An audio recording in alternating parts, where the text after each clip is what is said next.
Looking for movies with the kids at home? What to watch beyond the usual suspects?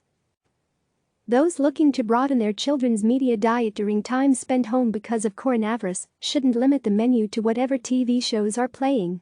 Options include a wide array of movies geared to the family audience, beyond just the obvious Disney titles. Trying to assemble suggestions for parents means looking past the usual suspects, which would include the Disney animated classics, The Wizard of Oz, E.T. the Extraterrestrial, Home Alone, not a personal favorite, but a rite of passage, and Mary Poppins, all of which are recommended. If you haven't watched an assortment of holiday perennials for a while, It's a Wonderful Life, Miracle on 34th Street, The Santa Claus, now might be a good time for those too. As for the rest of the Disney live-action library, not all the films have aged well, and when it comes to something like Old Yeller, your kid's response may vary. This list also assumes that if you have younger children, they're already pretty familiar with contenders from the past decade or so, all those movies from Pixar, DreamWorks and Illumination, home of Despicable Me, Spider-Man Into the Spider-Verse, live-action Disney Channel offerings, etc. It's worth noting, too, that Netflix's library of kid-oriented content is pretty unimpressive for the most part in terms of quality, if not volume. Those hoping to rely on that streaming service are missing out on worthwhile titles, especially if they weren't produced this century. The idea, then, was to flag either older movies or slightly less popular films that might not be on parents' radar or top of mind. As for where to find them, there are various services that will direct you where you can watch or rent for a fee individual titles, though we've made sure to cite those on Netflix.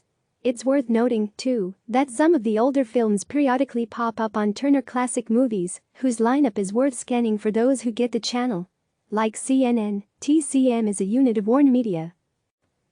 Babe, 1995. A little pig turns out to have a knack for herding sheep in this live-action classic. The Secret Garden, 1993, for rental on Amazon Prime.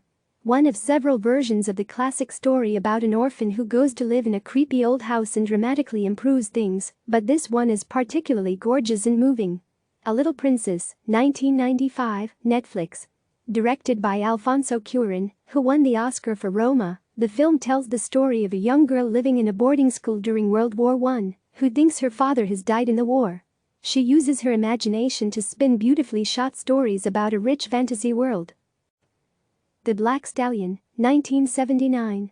A little slow-moving perhaps for younger kids, a first-class version of Walter Farley's classic book. Field of Dreams, 1989, Netflix.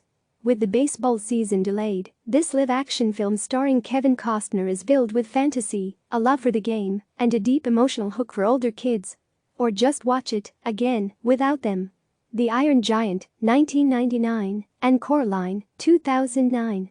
Both of these animated films were underappreciated in their day, and the latter, which employs stop-motion animation, is certainly a little dark. Still, both are well worth seeing. Jason and the Argonauts, 1963, and The Seventh Voyage of Sinbad, 1958. Special effects wizard Ray Harryhausen produced a number of live-action adventures during this period that are a great deal of fun. There is some violence, and the dialogue can be clunky, but they remain enormously entertaining. The Court Jester, 1955. Hard to find, but very rewarding when it pops up. This is one of Danny Kaye's greatest comedies, playing a court jester who is wrongly mistaken for a Robin Hood-like hero called the Black Fox. John Carter, 2012, Netflix. This adaptation of Edgar Rice Burroughs' sci-fi novel badly tanked at the box office, but it's actually a great deal of fun, with Taylor Kitsch as the Civil War veteran mysteriously transplanted to Mars, where he enjoys extraordinary powers. The Thief of Baghdad, 1940, 2-bit. Essentially the basis for Aladdin, this live-action version can be a little scary for younger kids, but the fantasy, action and at the time groundbreaking special effects hold up. The Iron Giant, 1999, and Coraline, 2009. Both of these animated films were underappreciated in their day, and the latter, which employs stop-motion animation, is certainly a little dark. Still, both are well worth seeing. Click subscribe to receive the latest news.